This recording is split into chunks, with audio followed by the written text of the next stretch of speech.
السلام علیکم سر. یہ پاکستان کی جو اکانومک بیکورڈنیس ہے اور یہ جو برین ڈرین کا ایشو ہے یہ یوتھ کیسے سالو کر سکتی ہے, اور اس سے بھی مین چیز یوتھ کیوں سالو کرے؟ کیونکہ یہاں پہ جتنی بھی فری لانسر کمیونٹی سے کوئی ہے تو اسے پتہ ہوگا ہم اگر دن رات محنت کر کے $100 کماتے ہیں اس میں سے 20% پہلے فائیور لے لے گا. پھر مین ایشو ہے وہاں سے یہ ہے کہ کوئی ذریعہ ہی نہیں ہے کہ ہم انٹرنیشنل کلائنٹ سے پاکستان میں پیسے منگوا سکیں. اب ہم کوئی تھرڈ پارٹی یوز کرتے ہیں یا تو ہمارے پیسے لوز ہو جائیں گے یا اس کے بعد وہ اتنا ٹیکس لیں گے ہم سے کہ ہمارے پاس بچے گا پیچھے. جو ٹیکس سارا نکال کے ہمارے پاس $100 میں سے 50% ختم ہو گیا, ہمارے پاس بچے گیا 50%.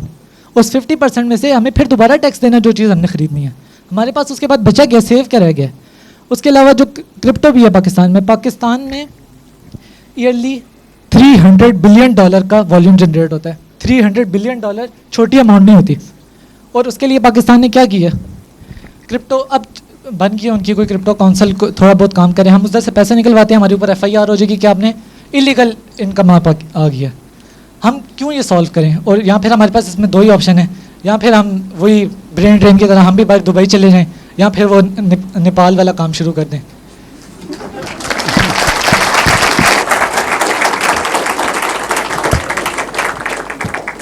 نیپال والا تو ابھی ریسنٹ ہوا ہے, اس کا کوئی نتیجہ بھی نہیں نکلا.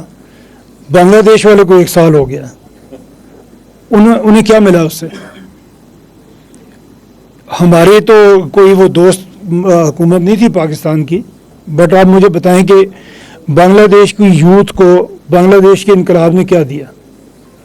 نوکریاں اور چلی گئیں, ایکسپورٹ کم ہو گئی, فارن ایکسچینج ریزرو ان کے $60 بلین کے تھے, ہم سے کتنے 10 گنا زیادہ تھے. ہم تو 8-7 پہ پھر رہے تھے اس وقت, وہ بھی ڈپلیٹ ہونے شروع ہو گئے. کیا ملا اس انقلاب سے جس کی ہم بات کرتے ہیں؟ اس سے کسی کو کچھ فائدہ نہیں ملتا. فائدہ ملتا ہے جیسے ہم بیٹھ کے بات کر رہے ہیں, ہم کنونس کریں ایک دوسرے کو اور ہم اس کے اوپر عمل کریں. اس سے قوم بدلتی ہے, اس سے تقدیر, اس سے ترقی ملتی ہے آپ کو. جو ایشو ہے آپ کا ٹیکس, تو ہمیں دینا چاہیے سب کو.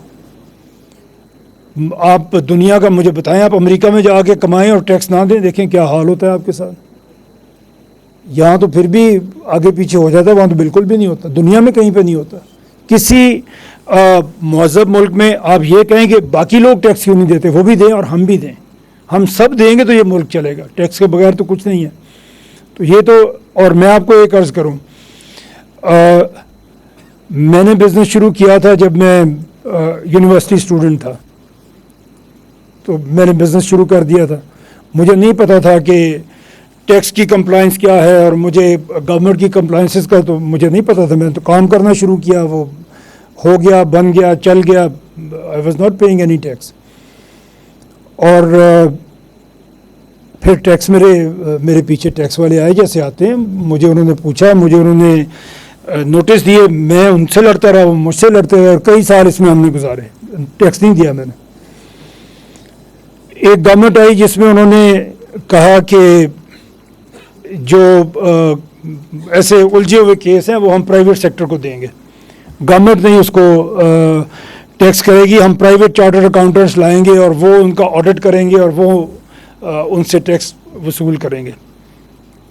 ہمارا کیس بھی ایک پرائیویٹ کمپنی کے پاس چلا گیا. میں ان کے پاس گیا, ایک بڑے اچھے بزرگ تھے, چارٹرڈ اکاؤنٹنٹ تھے, لاہور کے بڑے مشہور چارٹرڈ اکاؤنٹنٹ تھے.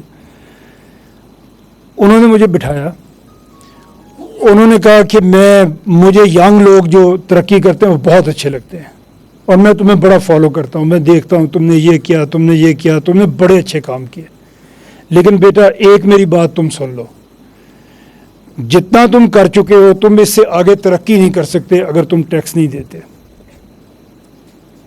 میں تمہارے ساتھ بیٹھتا ہوں, میں تمہارا ٹیکس کیلکولیٹ کرتا ہوں, میں تمہارا ٹیکس فائل کرتا ہوں, لیکن یہ تم سوچ لو کہ اگر تم نے آگے بڑھنا ہے تو ٹیکس دینا ہے, اس کے بغیر تم ایک حد سے آگے جا ہی نہیں سکتے. تو اس دن کے بعد میں نے کبھی ٹیکس اویڈ نہیں کیا, اور جو وہ سمجھتے تھے ترقی ہونی چاہیے وہ ترقی ہوئی پھر. اور یہ میں آپ سب کو, آپ کل کاروبار میں آئیں گے, بزنس میں آئیں گے.